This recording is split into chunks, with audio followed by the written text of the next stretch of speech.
is healthy. For 2 days now, religious leaders, politicians and other members of society have been evaluating the progress of the proposed national dialogue which they plan to launch countrywide. Their mission is to draw lessons from the processes of negotiation and dialogue and build on the progress made so far for a more stable and more peaceful future for the country. We need to look at these issues critically so that we have lessons.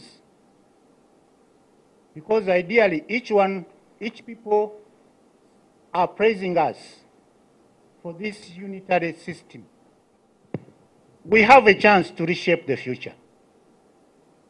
The Deputy Secretary General of the NRM, Richard Todwong, has urged for the process not to be politicized, saying the processes always leaned towards transition of power.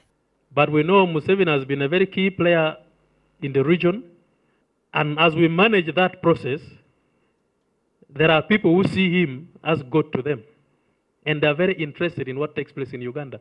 The other thing is we need to manage greed. During the debate of a transition, those who are in position of leadership might want to collect as much as possible because they don't see them coming back in the next government. We have seen this. So that kind of greed, that kind of insensitivity to national issues makes people become disgusted with those in government especially.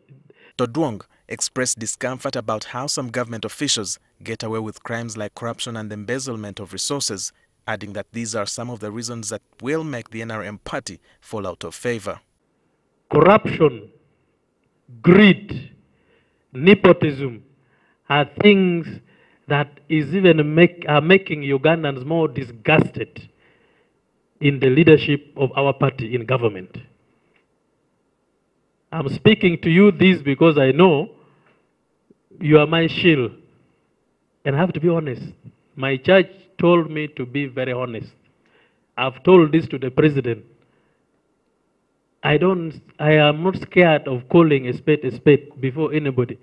If we don't restrain, if we don't control our greed on how we use public resource, how we steal with impunity,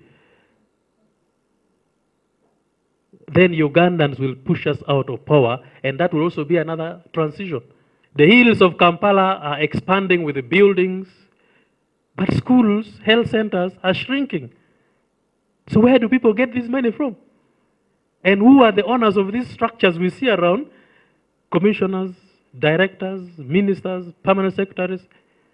So people get disgusted. Former president of the Forum for Democratic Change, Major General Mugisha Muntu, wants the dialogue to focus on finding solutions to a possible crisis. What holds a country together is the common aspirations and the hopes within a population. So there must be leaders who must start building credibility in terms of trust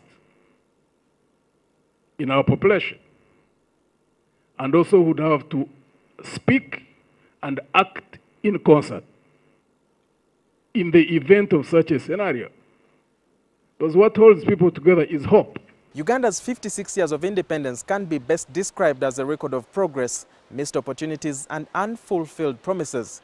However, the country has made progress in many different human endeavors. One of the biggest challenges is that it is still held back by a history of turbulence and a fear of the future, which the Interreligious Council is working to clear. Walter Mwesije, NTV, here in Entebbe.